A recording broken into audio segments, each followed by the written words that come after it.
She's like, I don't want to train with you anymore. It's not fun. Yeah, yeah. It's like training with a brick wall. And I'm going so easy already. And she goes, yeah, you think you are, but you don't know how bad it is. Same thing, man. Same thing. That's funny.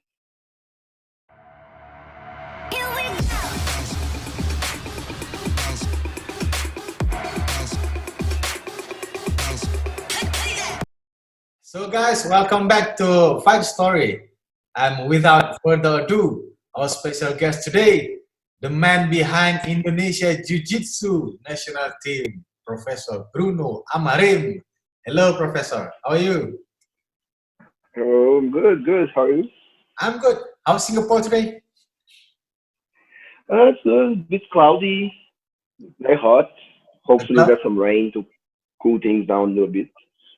Oh, okay. Yeah. And before we begin, I want to say thank you, Coach Yuri, for making this interview possible. You're the man, Coach Yuri. Yeah, Coach Yuri is the man. Yeah. Yeah. So, Professor, how did you end up in Singapore, all the way from Brazil and the United States? So yeah, so Singapore, there was a gym in Singapore that needed another professor, and they got in touch with me. So that's why I came. I was like, okay, let's go. And I came one time first for like only like 7 days, Oh, 10 days, just to get to see the place because I was considering going to Abu Dhabi to teach there as well. So then I went to Abu Dhabi to get to see the place as well. And then I decided to come to Singapore instead. oh, okay. Oh, so it's like it accidentally happened just like that. No, you Yeah, don't they just you didn't decide it from the first at first.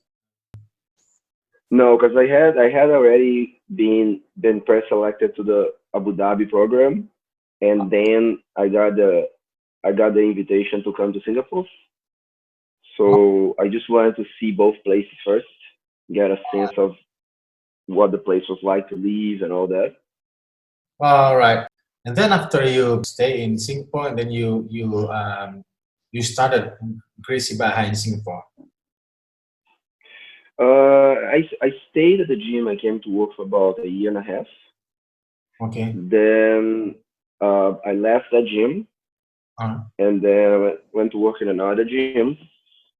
Stayed at that gym for about a year and a half plus as well. okay. And then that's when I left the gym and I went to Indonesia. Oh, okay. So 3 years in Singapore, and then you went to Indonesia. Yeah, I actually didn't start Gracie Barra Singapore. My wife did. Oh, see. Oh, all right. Okay. Oh, Yeah, because when I left to go to Indonesia, uh-huh. she still wanted to train. I mean, she was a purple belt at the time. She still wanted to train, but she was just tired of like all the nonsense that a lot of the gyms in Singapore were having at the time. So she said, you know what, Uh-huh. I'm gonna start my own gym. And then she started Gracie Barra Singapore. Oh, okay. I see. Your wife is a Singaporean. Yes. Oh, yeah, yeah, yeah, yeah. Oh, it makes sense now. And then you moved back to Singapore from Indonesia. Yeah, I went to Indonesia and I stayed for about a year.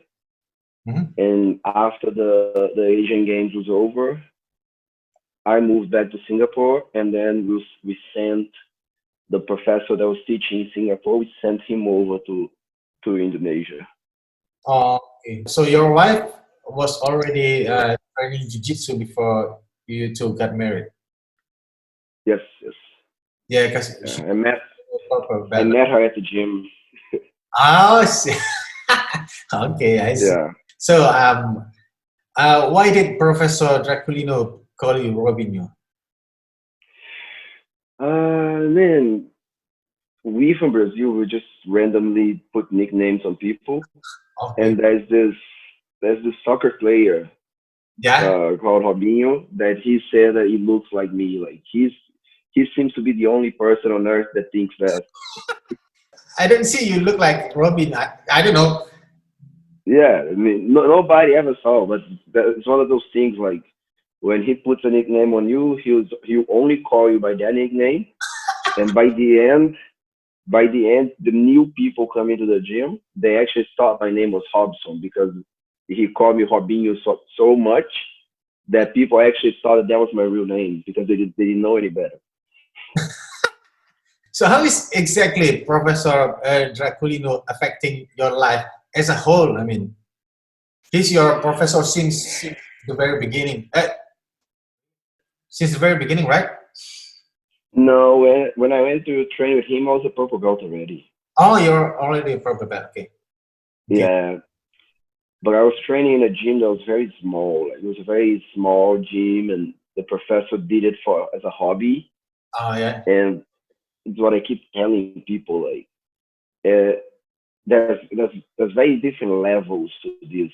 So you can be training in a gym that the person does it just as a hobby, Hmm. and the odds are Yeah. that you're not going to get the best training because if the professor is not fully committed to do the teaching, you usually gonna get a class that's like basically an improvised class. The professor is gonna come in and is gonna teach what he's feeling on that day, and that's not how it works for most people. I Yeah. mean, I planned all my classes in advance, so I'll plan my classes basically like 3 months at a time. So I know what I'm gonna be teaching for the next 3 months, and then by the end of those 3 months, I'll have planned already another 3 months. Okay. So I can already have an idea of, depending how I get somebody now, I can already know where they're going to be in about 3 months because I know what I'm going to be teaching, right? Yeah. Yeah. And so we got to a point that I just wasn't being excited by training anymore because was everything so random and so hectic. So one of my friends had moved to Jacolinos, so I just gave him a call and I said, "Hey, you training tomorrow?" He said, "Yes." I was like, "Okay, can I come along?" He said, "Yes." Ah. So I went over, did a trial, got completely destroyed, and I said, "Okay, that's the place I need to train." And then I signed up. Never went to train anywhere else. You got beat up the first time. Badly, badly. But so, how is he really affecting your life? His mindset. I mean, his thoughts, his point of views. Yeah, I mean, everything really, like the mindset of like uh, about the maths itself, of like treating jujitsu with respect, like as an art that it is, rather than just something you do to get a paycheck. Um, and being professional while you're teaching, like I see a lot of times I see people, um, they're teaching a class and like, they're wearing a hat, or they only have the top part of the gi but not the bottom, and Oh, like serious. it's yeah. I mean, to each its own, but like the least you can have, you need to have is have professionalism, right? You don't see a basketball player playing with only one shoe, Uh-huh. right? Or you don't see a soccer player playing without the socks. Yeah. Like, just don't make the sport look bad. Like have a minimum sense of like organization and professionalism. So that's that. And overall, like in life, it's just a matter of like don't try and be as much as you can like it's a no nonsense. Like, and that's what I got from him the most. Like I will tell you how it is, and if it's gonna hurt your feelings, so be it. I mean, it is what it is. I'm gonna tell you how it is. He's that strict. Right? Yeah, He he's very straight to the point. yeah, so straight to the point and professional athlete and human being. Yes, yes. Yeah. like very technical. Like he doesn't. A lot of times, there's some people that are good coaches in a sense. If you are competing, they are very good at hyping you up, and some people are good teachers in a sense that they can break it down for you Yeah, yeah, and in a way that you're gonna understand. And if you don't understand the way they're breaking it down, they'll find a different way to break it down. yeah. Draculino is a combination of both. So he's a very good coach when you're competing. He knows how to get you on the headspace, but he's also very technical in the sense that he'll break down what you're doing. And like usually when I have tough fights, for example, like I fought Ryan Hall, for example, Okay. Huh? and he watched like one fight of Ryan Hall, and then he already told me, okay, here's what you're gonna do. You're gonna do this, this, this, and this. Yes, and everything in the fight happened exactly the way he said it was going to happen. Seriously, man, is that good? Yeah, yes. Hmm. All right. It's crazy because the fight is actually kind of a boring fight because I was doing what he told me to do and being patient. And like the only time that I deviated from the game plan because I lost my patience, Uh-huh. And I you, got I got caught in a triangle like for a split second. and you lost. No. I got out of the triangle past his guard, but like the one moment, everything else he was telling me, do this, do that, stay calm. I was doing it, it was working. And then the one point I was like, okay, I'm gonna go. And then I just overdid a little bit and I got caught in this triangle. And then as soon as I got out, then I just heard Draculino go, now pass this goddamn guy. And then I just went straight to him and passed the guy.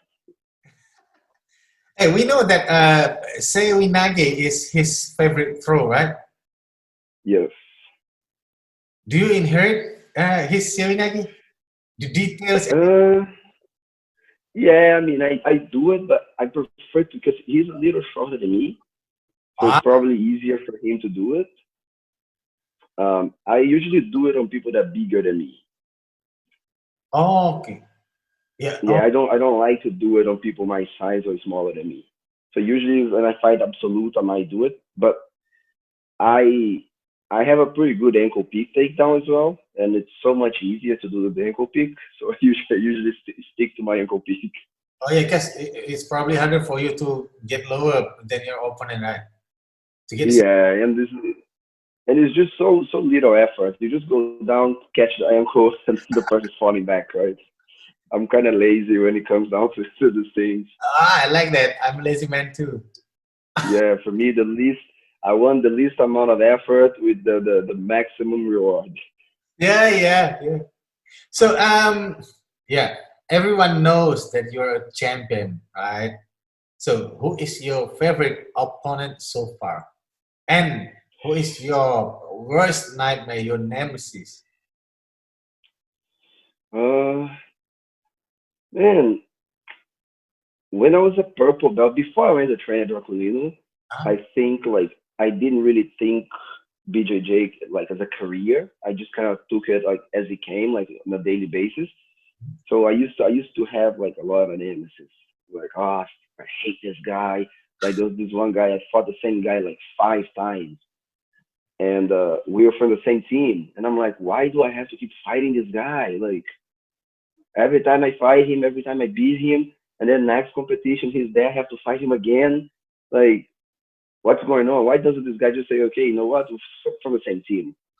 There's Oh, no need for us to keep fighting. Like, let's just close out the division. Like, and but after I went to Draculino, I came to the conclusion that like you can't really be having like animosity because like I've been competing under the same weight division for the past 15 years. So odds are I'm gonna be fighting the same people. okay. Like there's some people that I fought at brown belt and then I fought them again at black belt, Yeah. and I might even fight them again. Mhm. But Who was my favorite opponent? Yeah, which you can play along in the game and the match Um, when you don't have to how follow. the Yeah, don't have to what? Sorry. when you don't have to follow what the corner says. You can play a little bit with him. Oh, yeah. I had this one fight in Bangkok maybe 2 years ago, Okay, and then I fought this Japanese guy. I can't remember his name. Like Japanese I guys. know, yeah, and I had trained with him a few months before in Tokyo when I was there with the national team for the Grand Slam, and he was a brown belt. Then you fast forward a few months, he got his black belt, and he came to Bangkok to compete, and I was competing with him. Okay. And like the first fight was like I think 11 seconds. I submitted him in the weight division, and I think that the situation there is because he probably came in with the wrong mindset. He probably came in thinking, "Oh, I trained with this guy a few months ago, so I kind of know what to expect." And I don't think that he understood that training and Mhm. competing, the intensity, at least for me, the intensity is very different. So much that a lot of times I do better competing than I do at training because at training I'm not pushing that hard. I'm not unleashing everything. Like a competition. If I don't want to hurt anybody, Yeah. but if it happens, it Uh-huh. happens. When it And happens. if it happens, it happens. I mean, both ways, right? Nobody wants injuries, but if it happens in a competition. If I get hurt, I get hurt. But what can you do? At training is the opposite. At training, I actually try and go out of my way to avoid hurting people. Yeah. Okay. So there are a lot of places that I try not to go while I'm training, Uh, but when I'm competing, I'm definitely gonna go. of course. So yeah, so this fight was 11 seconds. Then we fought again in the absolute, 11 seconds. and yeah, and then in the absolute, I didn't submit him too fast. I went for about 5 minutes and then I finished. Oh, okay. Yeah. You started training jiu-jitsu to be dangerous on the street, right? And yet Yes. you stopped fighting ever since. How did jiu-jitsu change your mindset when you know you Um, are already dangerous on the street? like I know it sounds very cliche, but I do believe that fighting, like fist fighting, fighting in the streets and stuff like that, comes from a place of insecurity, right? You're insecure, you feel like you have something to prove, and it also comes from a place of ignorance, Uh, like you don't really know what can happen. And after I got to the gym, and like people that are so small, so much smaller than me, we had a couple ladies, a couple girls, but they were training for a while, and they could smash me. I was like, oh, okay. It was a mixture of like, I fight with somebody on the street. I don't know who that person is. Oh, I might be a purple belt in BJJ, but that person might be a black belt in BJJ, and we're not wearing our belts here. So that was one. And the other one, it really is because like I really didn't feel the need to prove myself. Like I was like, okay, I'm training, I'm quote unquote fighting people that are trained. So why do I need to pick a fight or even engage in a fight um, for a simple disagreement or an argument? I mean, don't get me wrong. If somebody comes up to me and punch me in the face, I'm gonna have to defend myself. But before I start training, even a simple argument could lead to a fight, and that just wasn't the case anymore after I start training. have you ever been in that situation when the hip is Is there any you feel like no, I'm just gonna walk away, and you walk away, so everything is gonna be fine. Oh yeah, many times, many times. There was one. Yeah, there was one time here in Singapore. We were watching the UFC live, and then there was a drunk couple in front of me, and like at some point the guy actually got to a point that he actually like put hands on me. I was just sitting and like this guy stopped talking and I'm just kind of like, oh, they're just drunk. I'm just kind of like laughing it off. Something like that. And yeah, and then his wife said something, and then I said something like it doesn't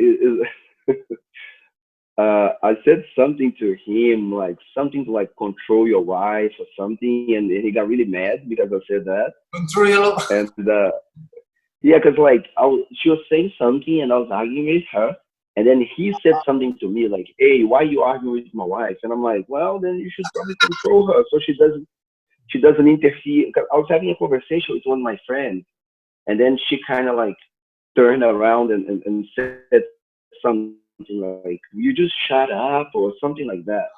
And then I said, "Well, why didn't you shut up? I'm not talking to you. Just look ahead. The fight's there." And the Wait, guy in the middle. kind of got in the middle.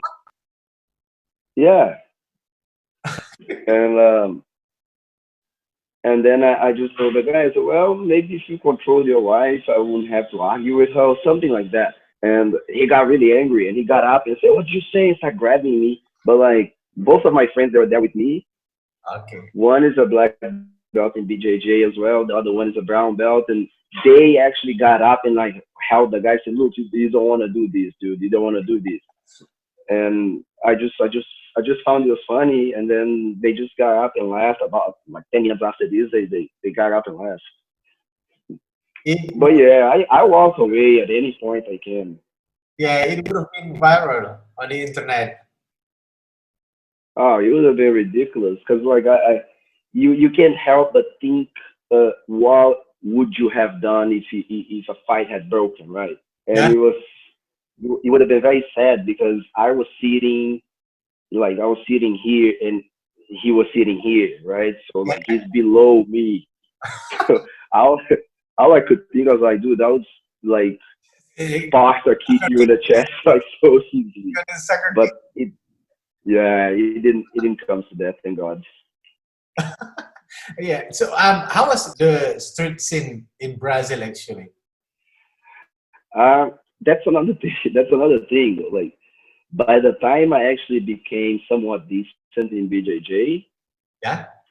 um, not by the time, like kind of has always been the way. But the thing is, in Brazil, it doesn't really matter how good you are at fighting if the other guy has a gun. So Oh, that's the problem. You never know who's carrying a gun, who's not. seriously. So yeah, I mean, And they're just pointing yeah, guns. they can. It does happen.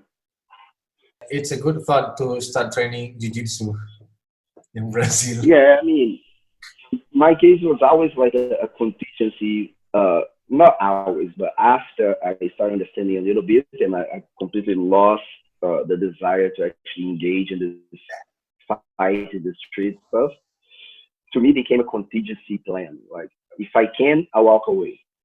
If I can't walk away, I'll try to run away. And Oh, if I can't run away either, then I mean, if I can't, I can't. If we're gonna have to fight, I might as well know how. yeah. So better to know it, but don't need it than to need it, but don't know it. Absolutely, 100%. All right. So, in your opinion, what is the major difference between Carlos Gracie and Nelio Gracie's? If we see from the lineage, you know what I mean. Yes. Um, I don't know. I think Carlos was in a more like uh, how to say original form of jiu-jitsu because he he actually learned from Matsuma Eda, and that's how he was teaching. So he would basically, I believe, that he would kind of like basically replicate what he learned, because that's usually the case, right? You usually teach somewhat along the lines of how your professor taught you. You kind of emulate the style a little bit and all that. And Mhm. I believe that what Elio did is that he just found better ways to do the same thing that Carlos was doing with his teaching style. So basically, uh, what before you would use a little more force to do, Mhm. Elio managed to replace that with the leverage and body weight and body positioning. And Uh, I believe that Elio was able to put a more a little bit more system into the teaching. So his teaching, I believe, was a little bit more systematic, because ultimately he wanted to trickle down to his other students to teach as well. So he didn't want to do all the teaching himself. Whereas Carlos, at first, he was the only one teaching, and then Elio tried to kind of like franchise it, if you will, like, okay, I'm gonna come up with a system, and I'm gonna teach my students the system so they can teach their students as well. yeah. So almost like a pyramid scheme. So that's, I believe that's the reason why it grew so big. Can you say that Carlos Jiu-Jitsu is more for people with a good physical attribute than Helio style? I would say so. Okay. And I mean, and I always tell people, make no mistake, whoever tells you that strength doesn't matter, Yeah. that's because they don't have any. That's because they don't have any. Yeah. Of course. if Of course. somebody's telling you, oh, strength doesn't matter, yeah, I that guy's not a very strong person. that because you don't have that. Yeah, yeah, yeah, yeah. um, what I like to tell people and kind of like make clear is that is strength Yeah. doesn't matter if it's just strength. If Oh, we're going to that compare, makes sense. if, if you're gonna try to fight a technique with brute strength, I'm sorry, odds are you're gonna lose. You might have some level of success at first, but eventually you start getting tired, and then you're gonna lose. Mm. I always like to tell my students, like, to me is like strength and technique. It's uh like gasoline and a car. Okay. So the strength, the fuel, but you gotta have the technique as the car for you to be able to go anywhere, or else you're just gonna burn on the spot. So Okay. like, do I use strength? Well, first thing is, do you are you applying a technique? Yes. Okay. Then the second question is, do you need to use your strength in order to finish the technique you're applying? Then if the answer is yes, then yeah, use your strength. But if no, like, a lot of times arm bars, wrist locks, like, you need very little strength to finish those moves. So why would you apply strength and then you put your training partner at risk of getting hurt? You know? So what type of fighter are you? Quick finisher or you play long? I play alone. Oh, you play long. Yeah, I get a submission. Like, I like to tell people, and I don't know exactly who said this first, so I can give the person the credit. I think it was Hickson, but like, because people love to ask you what's your favorite submission, right? Yeah. And I always tell people, like, whatever my opponent gives me, and I think it was Hickson who came up with that. Um, but it's true. I mean, I have a favorite submission. Like, if I which submission I like the most What's is a that? triangle choke. Triangle choke. Okay. Yeah, because I mean, it's so easy when you put in comparison what's competing there. I mean, both of your legs against your opponent's neck and one arm. Yeah, I like those odds.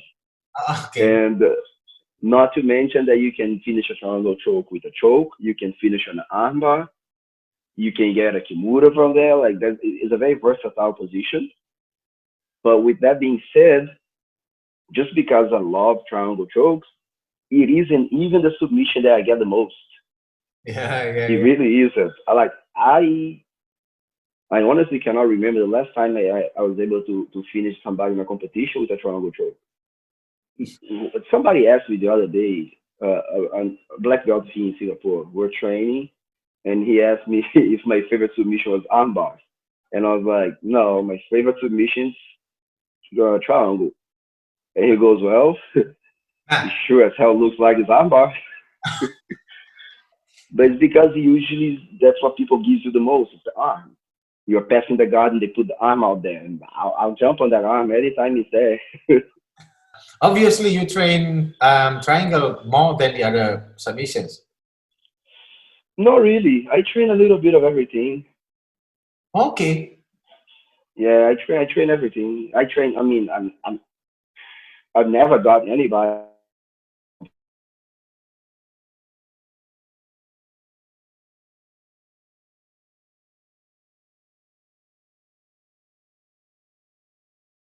So where were we? Oh, your triangle. The triangle. Yes, yeah. So yeah, I train a little bit of everything. I mean, I've been I've been around the block a few times, so I know that it comes to a point that you can't really train what you like. You gotta. Matter of fact, you should actually train what you don't like more than what you like, because Yeah, if you like it, odds are it's gonna be easier for you to do it, right? yeah. So you should enforce a little, you should emphasize a little bit training things that you don't like so much. So yeah, I train a little bit of everything. A collection of techniques or just a few techniques with huge details. I prefer just a few with a lot of details. But like um the way I try to like I've had this conversation with my wife so many times because she's an armbar fanatic. Amber fanatic. So if you let her, she'll just submit people like 20 times with armbars.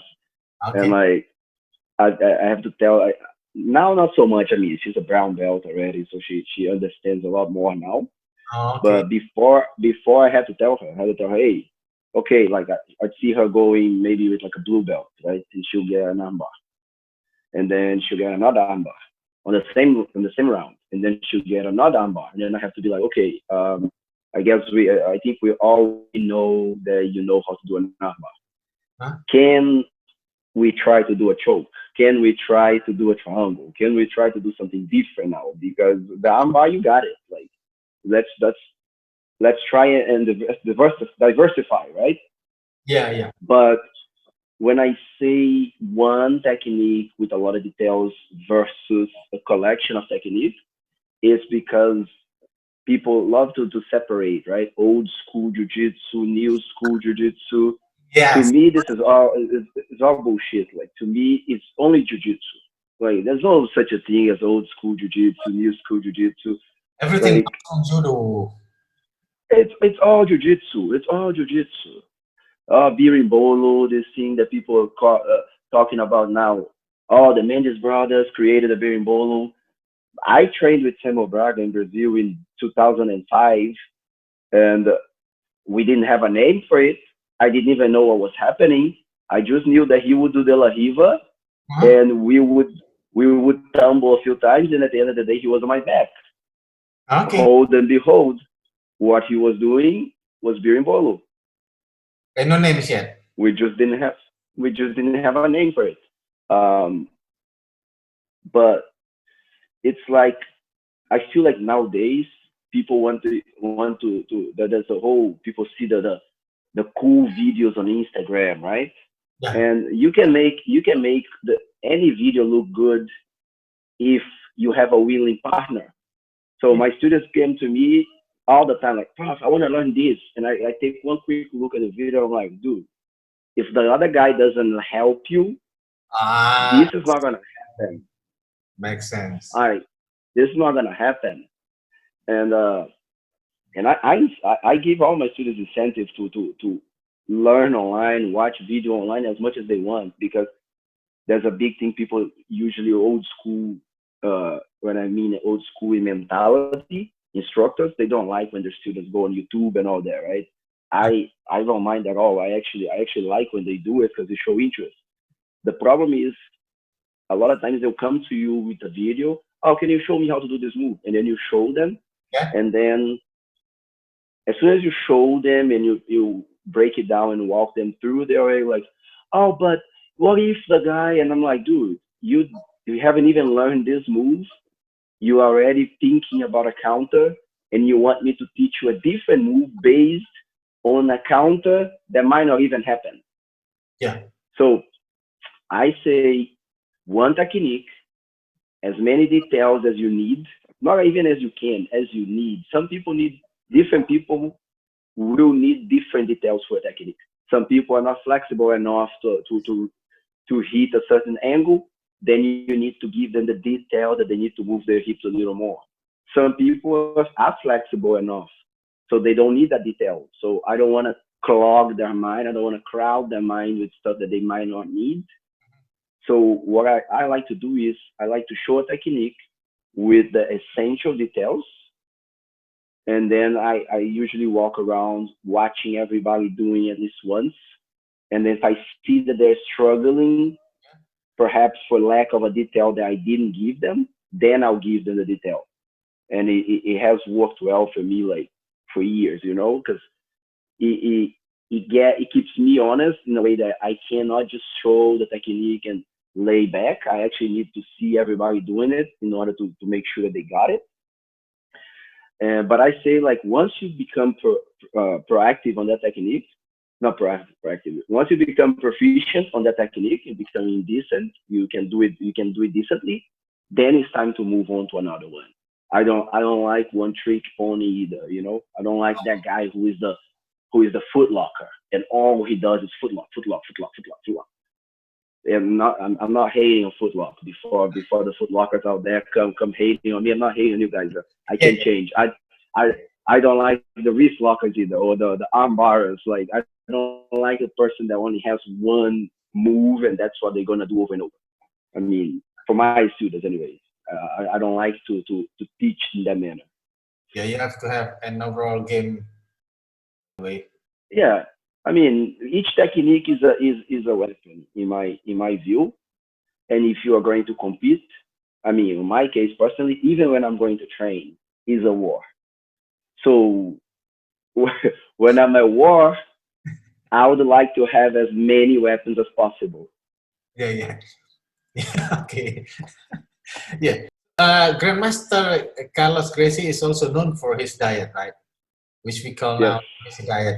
Horion promotes that a lot. Do you also follow his Huh? Horion Gracie promotes that a lot.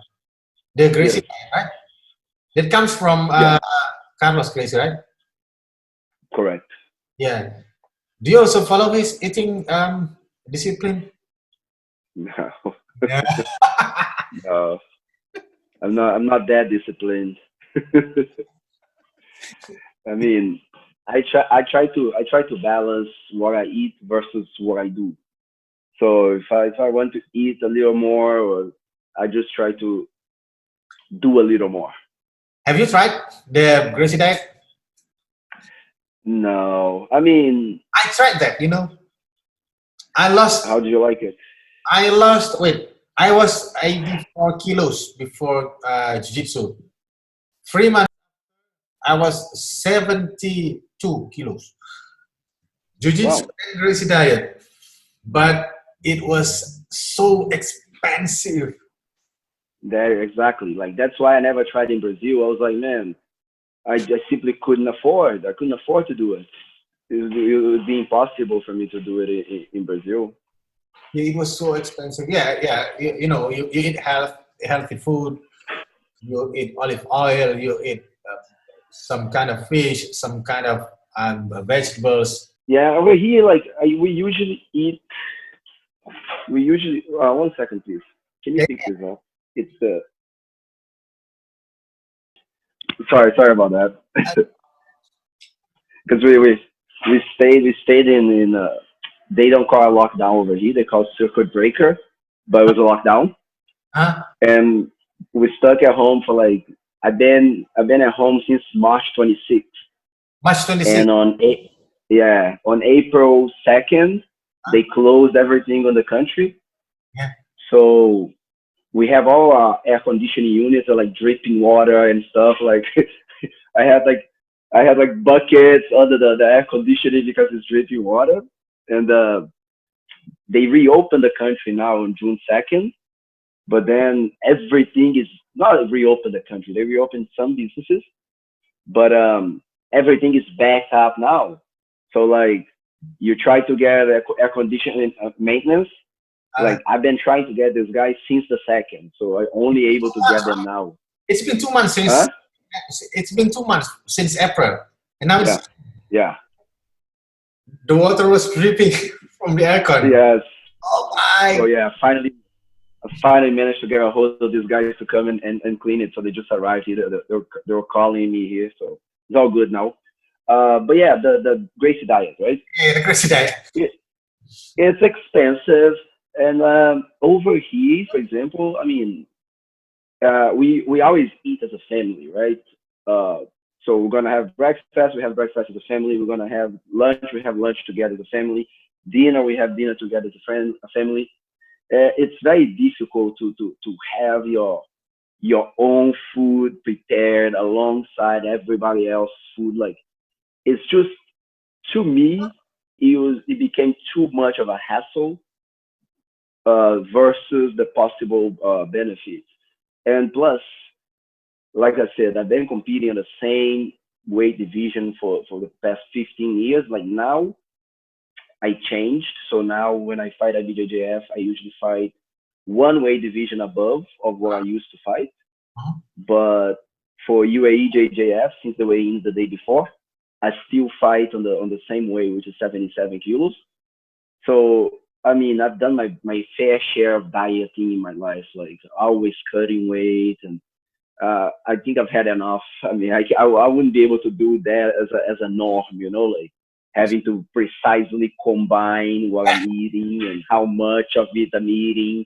Yeah, yeah. I don't think I could do it. You go to the gym.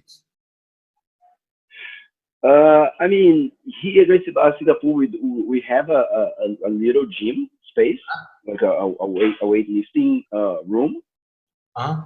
So I use that. Yeah, I find it important. Like that's all I've been doing for the past 2 months at home. Oh, okay. Yeah, I brought my dumbbells from the gym, and Oh, I brought my dumbbells. I brought some mats, so we have a little mat room, and I put the weights, and we go at it. I go at it. My wife doesn't really fancy. It's gonna get noisy again. Sorry, oh yeah, no problem. but my wife doesn't really like. The aircon guy. Yeah, but yeah, my wife doesn't really do much weightlifting. She Mm. doesn't she doesn't like the weightlifting too much. I told her. I said, look, I'm trying to convey. I'm trying to to plant a seed. I told her. I said, look, if you do it, because I don't like working out either. I don't like weightlifting. I find it boring. I really don't like it. Do you like I running? really don't like What do you it. like? No, hate running. I hate running. I hate running even more than I hate weightlifting. Yeah. But I told her, I said, look, if you do it consistently 3 times a week for 3 months, Huh? you will not want to stop doing it anymore. If you weightlifting, if you start lifting 3 times a week, you don't need to start lifting super heavy. 3 times a week for 3 months, consistently. Just do it every week, 3 times for 3 months. While you training BJJ, that's what I told her. I said it cannot be done like now. We're in lockdown and you're just working out. You're gonna burn out. You're gonna get bored of it. It's not gonna work. You have to be active in BJJ and doing the weightlifting. After 3 months, I doubt that she would stop lifting because your rows become much better because you increasingly becoming stronger. Huh? You don't get injured. That's my number one thing. Okay. I do not get injured when while I'm lifting. Like when I say injured, it's not severe injury. It's like if you get caught in an arm bar and you don't tap, yeah, you're gonna get hurt whether you lift weights or not. But I used to have a lot of like nagging shoulder injuries. Yeah, yeah. Like I, I'm playing top game, and then people jerk down on my collar, and then I'll post my hand, and then I'll feel my shoulder being funny, and then for like the next 3 or 4 weeks, my shoulder will be clicking and being like the nagging, dull pain. Yeah, yeah. When I'm lifting weights, that simply doesn't happen. It does not happen. That helps. It doesn't. It helps a lot because Yeah. I think like the muscles are all like tight in a good way. So they're like you working them so often that they're kind of like it's almost like a well-oiled machine, right? Mhm. You constantly moving, you constantly contracting and extending those muscles. And I think it does. I mean, I'm no doctor, but I think it does something to your body in a way that it trains your muscles to fire properly. And the muscles are going to be what protects your joints, right? It's the muscle. That's why when you see like when I used to play soccer, for example, give me 1 second. No problem. Go to the bathroom.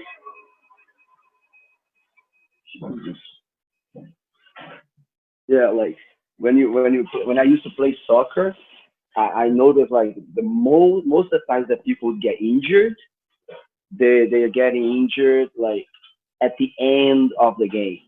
So we've been training, we've been playing for like 2 hours on end, and then at the end you see people like busting their knees, rolling their ankles. That's probably because the muscles kind of gone already, like exhausted. So every pressure that the muscle perhaps would be able to absorb goes straight to the joint. Mobility, I like to do a lot of mobility work as well, so that helps. For mobility. So not, yeah, Anyway, do you like Singapore more than Indonesia or Indonesia more than Singapore? man, it's different. Like what I like about Indonesia the Huh? most is that it's very similar to Brazil, and it's very similar to the Brazil that I grew up in. Oh, really? Like Brazil, yeah, it's very similar, very similar. In Jakarta. Yeah, Okay. very similar. Like uh, a lot of the food that is present in Indonesia, we have in Brazil. Mm-hmm. Like you guys have sengkong goreng, right? Yeah. Which is fried cassava. Yeah. We have that in Brazil as well. Okay. Uh, pisang goreng that you guys have, we also have that in Brazil. It's widely consumed in Brazil. Um, and I like I like how we call jeitinho brasileiro. It's like there's our Indonesia. There's always a way to get things done. If you really need something done, Uh-huh. let's say you need the bank transaction, and the bank is about to close. Uh-huh. Uh, there's always a way. If you know somebody at the bank, or you know somebody who knows somebody, it's gonna get done.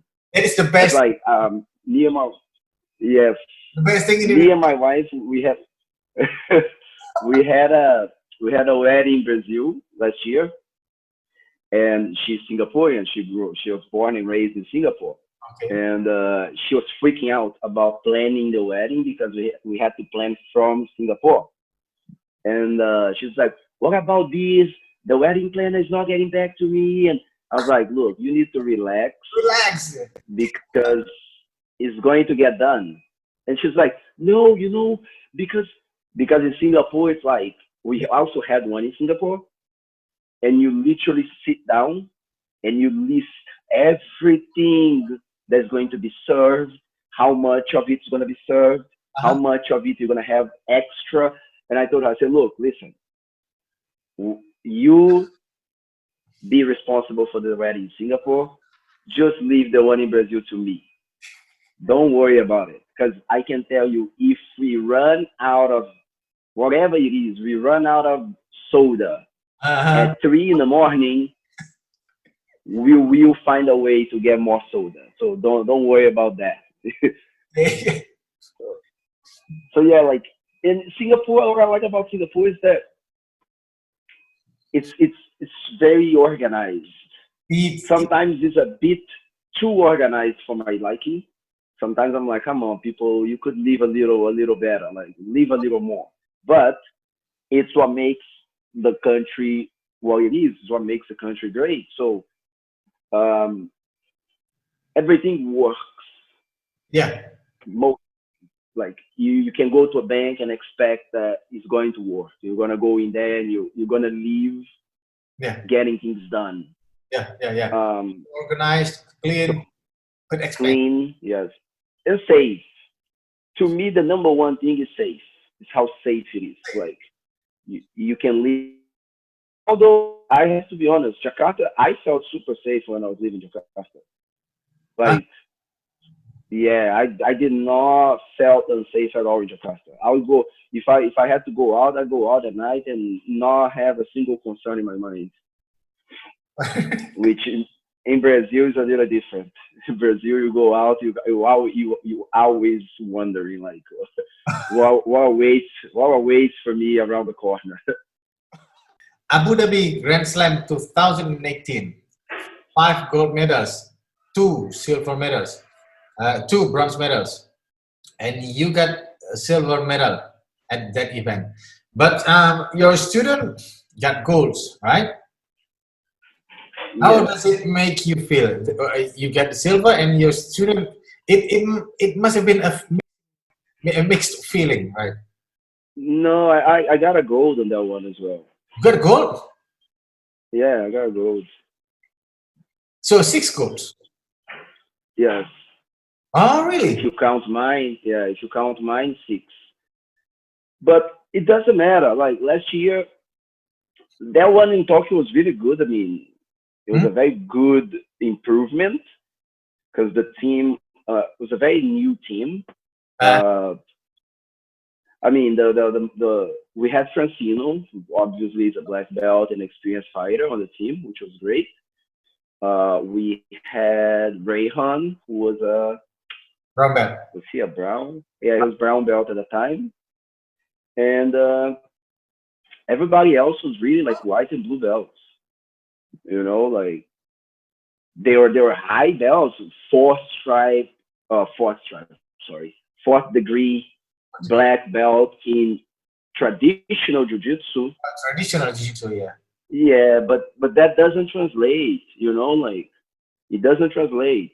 I'm sorry, like a fourth done black belt in traditional jiu-jitsu, it's not necessarily a black belt in BJJ. The same way that me being a black belt in BJJ, I am not a black belt in traditional jiu-jitsu. If Oh, I go into a traditional jiu-jitsu fight to fight fighting system with somebody who is highly decorated in fighting system, yeah, odds are I'm gonna get destroyed because yeah, that's not what I train. It's not what I train. I get it. But the guys, regardless of them not being very experienced or very well versed on the ground, they're Uh, all very hardworking. Um, they're very hardworking. So it was good to see some of them like being able to get a gold medal in BJJ in an international competition. But regarding the mixed feelings, to me, like last year, for example, I took my wife and another students to the World Pro in Abu Dhabi, okay. and both of them were competing, and so was I. So all three of us were competing. Um, Thankfully, like my wife won. My other student, he got second, Hmm? and I lost. I didn't even got a medal. And to me, at this point, it doesn't really matter. I mean, it's not mixed feeling. I'm all happy for them Yeah. because I, like I say, I am no longer a competitor. Okay. Like I compete because I'm already going, like, and there's one thing that I don't do. I don't put my students through something that I won't put myself through. So usually when we're doing like our preparation for competition, we will do our hell weeks. So we have we have hell weeks here at Gracie Barra Singapore. The hell weeks is basically we're going to do like an insanely intensive training for like 2 to 3 weeks. Huh? So usually I'll do 1 week working them up to it, then 3 weeks of destruction, and then the week before the competition, I tone it down and we bring them like to a recovery period, Uh-huh. so that they don't get too tired in the competition. And I do it with them. So whatever I'm asking them to do, whether it is, I don't know, 100 takedown entries, or whether it is 2 minutes straight of push-ups non-stop, whatever it is I'm asking them to do, I'm doing with them. So when it comes time, I'm gonna go to the competition to coach them anyway. So Uh-huh. if I'm already there, if I already did the training, I Yeah. already bought the ticket, I already booked the hotel. Yeah. Yeah. I mean, I might as well pay an extra $100 and have some fun and compete, you know, Yeah. have Yeah. the adrenaline running. Uh-huh. But yeah, like to me, it's literally like I'll go in, I'll compete, winning or losing. It's like okay, now it's time for me to do my job. I actually prefer when I compete first, when I can actually go in, compete, and then I'm all at their disposal. Yeah. But yeah, I mean, to me, it's about them winning. Like my student who got a silver medal, he did start training with me. He Uh-huh. started training in another gym, and Okay. he actually told me like the 2 days before he competed, Mhm. he was actually saying that before he didn't even consider the possibility to even go into a world championship, Okay. because he said like the aspirations at the gym that he was training was just not that high, you know, like it'd be Okay. like it wasn't even something that they considered. And I was like, man, I believe that if you put your mind to it and you put in the work, you can do it. Like he lost the finals to a Russian guy, Mhm. and you could just tell that the level of experience of the Russian guy was just too high. Like you could see the wrestling of the guy working. Jiu-jitsu wise, the guy wasn't better than him, but just the wrestling, the way that they can position their bodies and the way they can ride stuff out, you could just tell that like Okay. it's just a higher level of like higher experience. You know, the guy is just more experienced. Yes. How much different is it? Training regular. I mean, common people like non-competitor people and the Indonesian national team back then. Do you put the same attention to each person, or you are more easy with the regulars?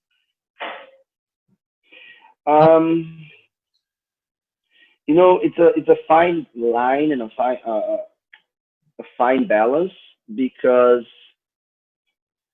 what I think happened at first is because with the national team, there was a period of adaptation for sure, Period. because yeah, like for them to adapt to me and vice versa, Okay. because most of them, they were regular that then turned national athletes, and I felt that some of them were were having a hard time understanding the difference. They were having a hard time understanding that at the gym that you pay, you are paying customer and all that. Although I don't even like to use the word customer. I believe when you pay for jiu-jitsu school, you're a student. Yeah. But they were failing to understand that it might be acceptable for you to be 5 minutes late for your BJJ class, but it's not acceptable for you to be 5 minutes late for your national team training session. It's just not. It's not acceptable. You are a national athlete. You are getting paid to train. So thankfully, the national team manager, he was very like understanding, and I told him, I said, listen, I understand that the traffic in Jakarta is hectic, but the athletes were staying across the street from the gym. First, we were holding the training at Arena MMA. Arena. Yeah, and they were put across the street. And I'd still have people coming in late. And I was leaving like 45 minutes away from Arena. And I was there on time every training session. And I said, that is not an excuse. Like, if somebody later on down the road, we changed the training to Gracie Barra Singapore. And that was just because uh, sometimes we would have a holiday and Arena wouldn't be open. And I actually had the key to Gracie Barra Singapore. So even if the gym wasn't open, Yeah. I could just basically hold the train there any day, anytime I wanted. Okay. Gracie Barra in Singapore, Gracie Barra Indonesia. Indonesia. Yes. Uh, Once we moved the train to Gracie Barra Indonesia, then my point of view changed. I said, okay, now I am the one who can just walk over to the gym. They are the ones who have to face the traffic. Yeah. Then I wouldn't go crazy. It wouldn't even bother me when they were like 10, 15 minutes late. I mean, Yeah. it's a give and take, you know? Yeah. But I like to work with them a lot. Uh, and I don't mind. I don't know if I have a favorite between a national team or a, a regular person training. The main difference I would say that is that when you're a national athlete, Huh? I don't really need to hold your hand. You know, I don't need to hold your hand. Like you are, we're talking about an event that is the second biggest sports event in the world, right? Asian Games, the second biggest. It's second to the Olympics only. You need to understand what you're getting yourself into, Yeah. Yeah. and you got to put in the work. Whereas a regular person, there's a little bit more hand holding. There's a little bit more of me explaining to them, managing expectations. Like, look, this is what you can expect. Like when people come in and do a trial, I tell them right away. I say, look, you're gonna be sore tomorrow. I'm gonna tell you, like, you're gonna be sore tomorrow. You're probably gonna be sore the day after tomorrow, and that soreness might make you not want to come the day after tomorrow. I highly encourage you to come, even if you're sore, Yeah. Yeah. because if you don't, 3 days after today, you're not gonna be sore anymore, and then you're gonna come back, and then guess what? On the next day, you're going to be as sore as you were after your first class. So the first week, you're gonna have to kind of like push through the soreness, and then the second week it starts to get better. Like you barely even register. So I'd say at an initial state, training with the regular person was a little training the regular person was a little bit easier because they are paying you to teach them, right? So on that relation, there is already a level of recognition. Like I trust this person to the extent that I'm going to pay them to teach me. Yeah. Yeah. And then when you have the national team, at first it was like I had to have a talk with them and be like, look, this thing only works if there is a level of trust, and it needs to be mutual. Like Yeah. you people need to trust me to do what I'm telling you to do, and I need to trust you that you are going to do it, Yeah. Yeah. or else it doesn't work. It Yeah. doesn't work Yeah. Yeah. because it was an interesting experience, and I mean I think they're used they're from several different teams and backgrounds, so they're used to different approaches as well from whoever they learn from. So you would be like, okay, we're gonna do the technique. This is the technique we're gonna work on, and then you would see people kind of like doing the technique, but not the way that they are being asked to do it. They will be doing kind of like their own way, and I'm like, look, that's not why we're here. Like you gotta do it this way. If when you're competing, if you feel during the competition that the way that you know is Mm. going to work better, by all means, go ahead. But what's the point of me showing you a move if you're going to do the move the way you already know it? Like, isn't it better to know how to do one thing in multiple different ways? Yeah. So why not learn a different way of doing something that you might already know? So not But not at the end, it was very good. yeah. So not Huh? much different in the training method. It's the difference. No. Yeah, yeah, yeah. Just the students what do you call it? Self consciousness. Yes. Yeah, Yeah. Self awareness, discipline. discipline. Yeah. Discipline is very important. Uh, it's like I tell my people here, like, I don't like to do a difference. There's no difference in my opinion on the training methodology. The difference is the intensity, Yeah. right? So for example, like I told you, I like to do my hell weeks leading up to a competition. That part is not going to be present on a basic class Yeah. because the basic class is for basic people, right? Yeah. Um, the sparring sessions on a basic class cannot get overly aggressive. The Oh. moment that they start getting overly aggressive, I'll stop them and be like, hey, hold on a second. All You're right. doing this in the wrong class. You're in the wrong class. If you want to train in this manner, you are in the wrong class. You can go to intermediate class. You can go to a competition class. Competition class, you can train however you want. Also, you do that. Okay. Yeah. Okay. So like I usually, for my competition class, somebody comes in brand new after a month and they say, hey, prof, I want to do competition class. I tell them, I said, are you sure? Yeah, okay, we can do one try. And then of course I tell the thing here that the benefit of Gracie Barra Singapore is that everybody takes care of everybody. So I don't need to worry about getting somebody who is 1 month in BJJ, putting them in a competition class. I don't need to worry that my guy who got a second place in the World Pro is going to completely obliterate a guy and destroy him mercilessly. Like it doesn't happen Yeah. Yeah. because what I try to impart on them is it's your responsibility to get somebody who doesn't know BJJ, who doesn't know much, and kind of walk them through. Because the faster they get better, the faster you're gonna have a training partner better for you. Yeah. Yeah. Yeah. Yeah. And I try to tell them, remember when you first started doing BJJ, Yeah.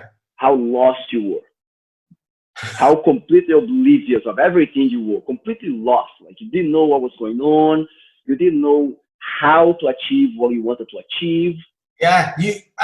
I didn't know which one is my right hand or my left hand. The Oh, first, that's very common. That's very common.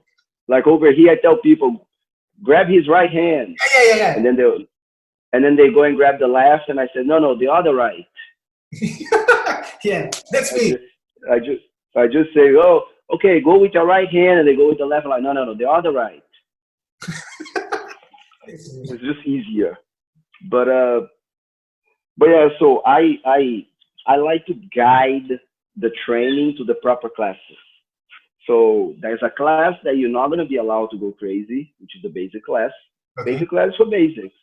Oh, but I don't want to ever go too crazy. No problem. You can stay on basic class forever. That's not a problem. Not a Okay. problem at all. Oh, dude, should I compete? I tell everybody. I said yes. I believe everybody should compete at least once. At least once. All right. Just once. I mean, do once. Oh, it's not for. How can you really not? How can you know that you don't like competitions Mhm. if you never tried a competition before? Some people, oh no, I used to play soccer. I hated when we had to go and actually play. I only like to practice. That's different. That tells me by definition that this person is not a competitive person. Yeah. They like the aspect of the sport, but they don't like to compete. But I tell them, I say, look, I think everybody, my opinion, I don't push them. You must do it, or else some people are. If you don't compete, you never get promoted. I don't have any of that. Yeah. It's a simple matter of opinion. You're asking my opinion, I'm gonna give you my opinion. My opinion is that everybody should compete once at least. Compete, oh I like it, I wanna do it again. Or compete, no, I don't like it. I don't like the jitters, I don't like the Um, anxiety. yeah, yeah, yeah. Is what I like about competing. What I like the most about competing is the jitters, is the anxiety. But some people don't like it. That's fine. But I would recommend people to do at least once. If they say no, absolutely not, I don't want to do it. That's fine, no problem at all. Because I tell them, you, regardless of being a competitor or not, I'm going to teach you the same jujitsu. You're gonna learn proper jujitsu. I've had people saying, oh, for example, blue belt trying to do a knee bar on a white belt. And I'm like, yo, you cannot do knee bars. I mean, I train and teach based on IBJJF rules, right? So knee bars for brown and black belts.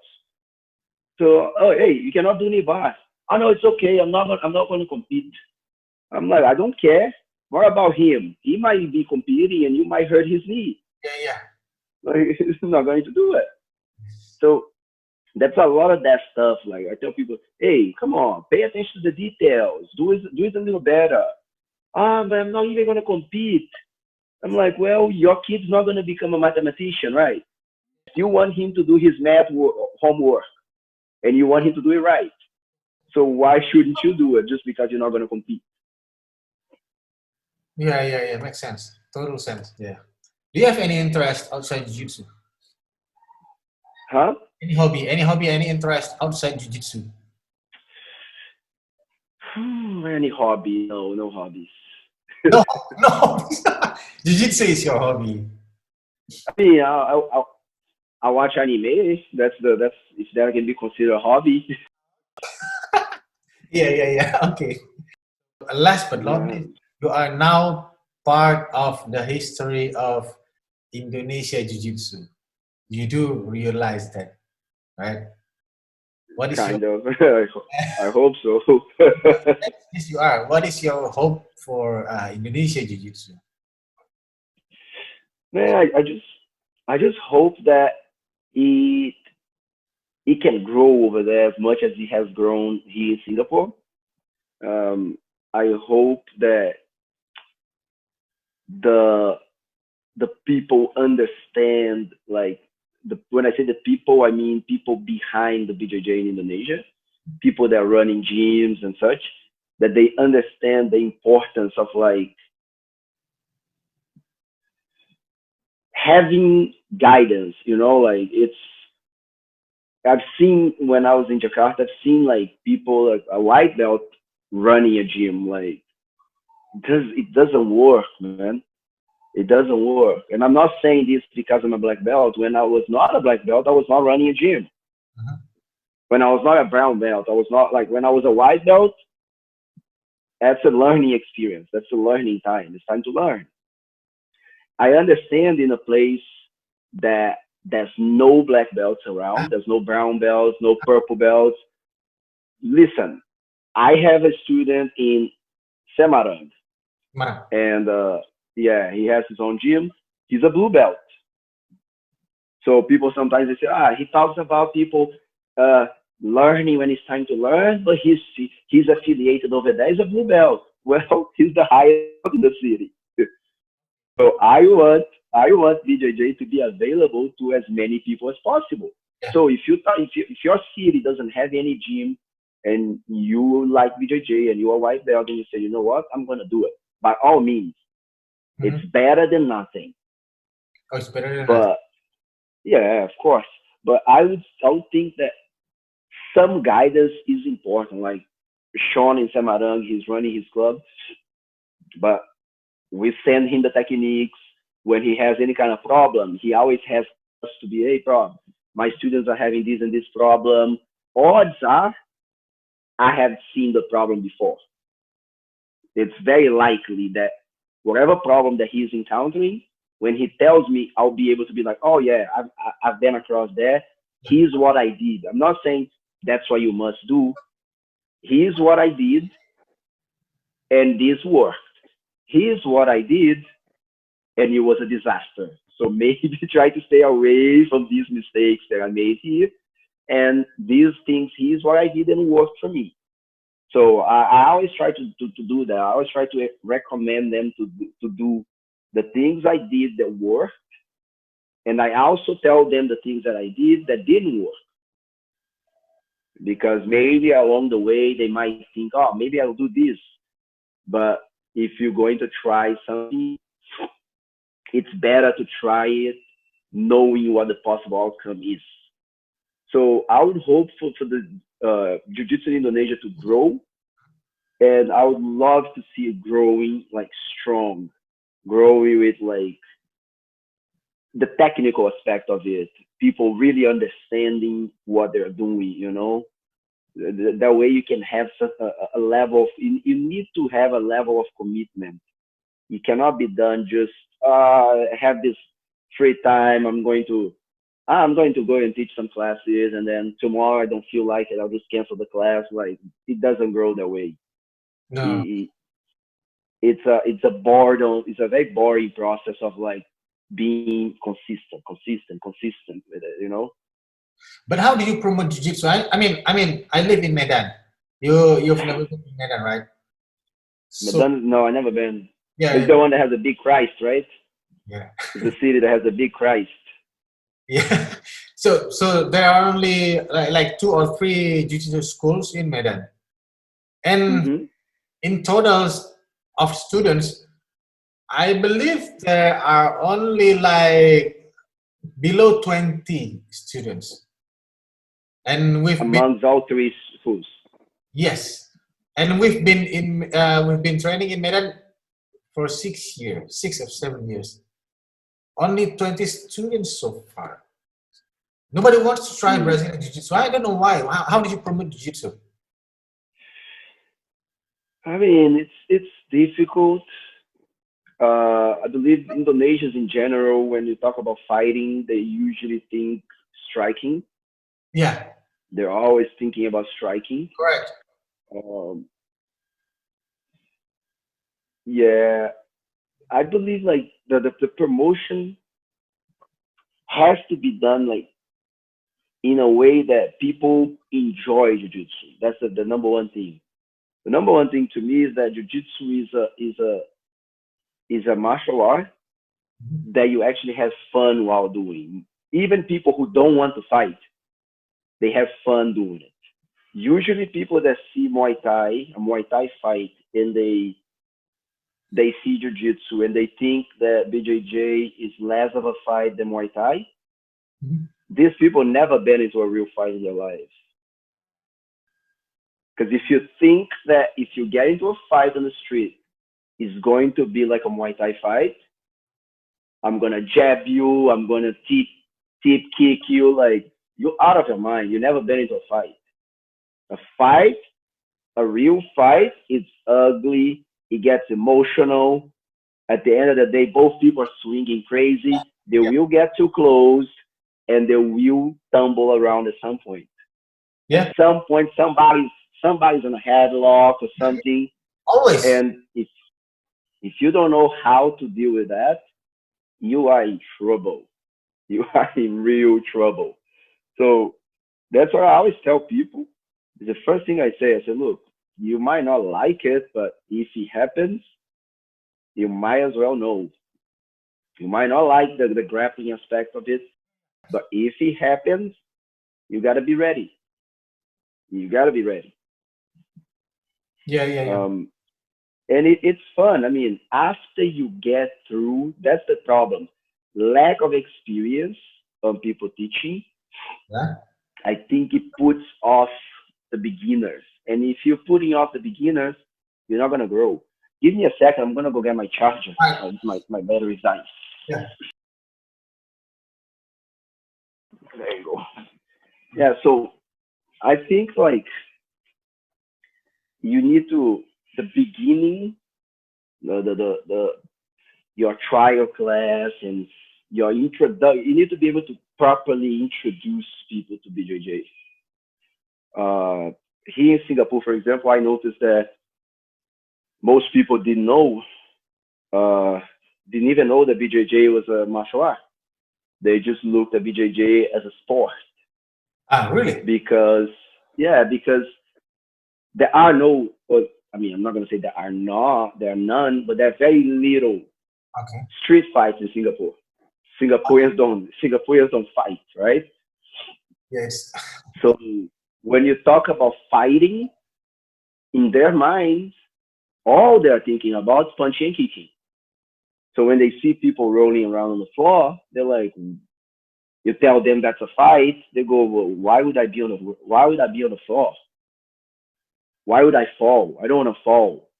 Yeah. So I what start working for me is when I start painting the picture for them. I start showing, look, if you throw a punch at me and I throw a punch at you and we get emotional and we're gonna most likely, if I'm not a very decorated striker, which I'm not, it's gonna get ugly. I'm not going to be like poking you with a jab and then stepping back. It's not gonna happen. Odds are we're going to go at it and at some point we're gonna go down. And that's when BJJ takes over. Yeah. Yeah. And once they understand that part, things get easier. You know, they understand that part, and then I always try to be as straightforward as possible. My trial class is a normal class. Some people like to do intro, in which they do kind of like a private with a person, and I don't like to do that because I don't want to do a one-on-one with you, Uh-huh. and then maybe on the one-on-one you go okay, and then when you sign up, and then you come to a regular class, and then in a regular class, one of my guys that already trained with me say something stupid, and then and then I have to scold them, and then you go, oh, he Nah. was being nice to me just because it was the trial. No, I want you to get the full experience. So when you do a trial with me, if they say something stupid, I'm going to tell them that they're saying something stupid. I don't care if I have somebody doing a trial or not, because I want them, if they're gonna come on board, I want them to come on board knowing what to expect. So you just let them follow what happens in the class. Yeah, I What the, mean, and it's a very important process of communication. So I walk them through the whole process. So I said, listen, we're going to be doing a warm up. If you feel too tired or if you feel that's too much for you, take your time. Don't feel pressured because everybody around you is not stopping. If you need a break, take a break. okay. Okay. We're gonna do this every day. Like you have plenty of time to be the person who doesn't stop. But if you need to stop, listen to your body. If you need to stop, today is your first class, stop. Make no mistake. If I see any of these other people over here stopping, I will be yelling at them to keep going. That doesn't apply to you yet. Okay. If you stick Yeah. around long enough, you will be included on the group that gets yelled at if they stop. But there's a time for everything, so we're gonna build you up to that. And usually people feel rather comfortable. Like they start to do it, and it gets too much. They take a little break, and then they get back to it. And then after the class, I explain. I talk to them a little more, uh, and it has worked well. Like people leave the place understanding what is all about and what they can expect. Yeah. things odds are that they'll join. All right, I'll try that when the comers come to the class later. I'll try that. I usually use the introduction class. You know, this is the real naked joke as you see at UFC. This is how you're gonna feel it. Yeah, everything like that. But it doesn't work. They don't. Yeah, I don't like They don't I come. don't like the intro much because especially here in Singapore, a lot of times people are very shy, and Oh, yeah. I feel that they would feel too pressured for being just one on one with me, because then 100% of my attention will be on them 100% of the time. Okay. When it's a group class, there's like 20 other Yeah, people on the mat, so they're not the center of attention. They're just part of something, that's probably. so that they can. That's what I felt here. Yeah, that's probably. Yeah, I hope one day your wife will inspire my wife to train jiu-jitsu. I mean, we bought the gi and she trained like 2 or 3 times. So yeah, my wife when we first got into this lockdown thing, she wanted to train every day, but it got to a point because I'm working out every day and not teaching, not doing much. So I start getting a little stronger. She's like, I don't want to train with you anymore. It's not fun. Yeah. It's like training with a brick wall. And I'm going so easy already. And she goes, yeah, you think you are, but you don't know how bad it is. Same thing, man. Same thing. That's funny. But Yeah. we're gonna start again next week. Yeah, next week. Yeah. So, Professor, thank you very much for your time. I'm sorry for taking your time this long. No problem at all. I hope to see you in Singapore or in Indonesia, or I don't know, maybe you're going to Medan one day for some reason, for whatever reason. I hope to see Yeah, you in person. yeah, man. I mean, let's hope that they start opening up and letting us travel sometime soon. I don't know about Indonesia. I don't know. Yeah, We we'll still see. right zones everywhere. Still right zones everywhere in Indonesia. Yeah, he is the same. Yeah. I mean, it'll get better. I mean, Italy is opening. The U.S., some places are opening already. So let's hope. Let's hope. Yeah, that's hope. I don't know, but in the US, you see, like demonstration everywhere.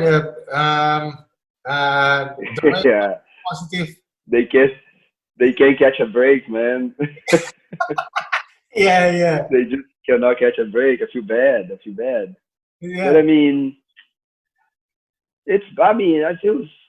I don't know, man. I feel conflicted about this whole protesting thing. I mean, what happened was bad, and they had been protesting peacefully for so long, and things are still happening, and now they start burning everything. I mean, I guess the smart thing to do would be like, okay, now they got everybody's attention. Yeah. Like, oh, protesting peacefully didn't work. So we burned everything. Now you people are listening.